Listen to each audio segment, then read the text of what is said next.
Hamas chief UNOI discuss Gaza in phone call. Israeli army martyrs Palestinian man in Gaza Strip. Syrian regime attacks kill 5 in Idlib, white helmets. Syria should stop attacking Idlib, Turkey defense minister.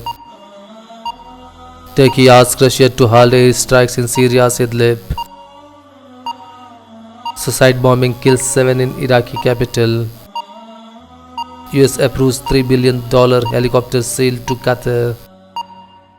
UN, Yemen Houthis agrees to withdraw from key ports. UN Security Council urges immediate Libya ceasefire. Rohingya schools, shops set on fire in Myanmar, reports. Landmine claims lives of 12 civilians in Afghanistan. Political parties avoid wooing Muslim voters in India.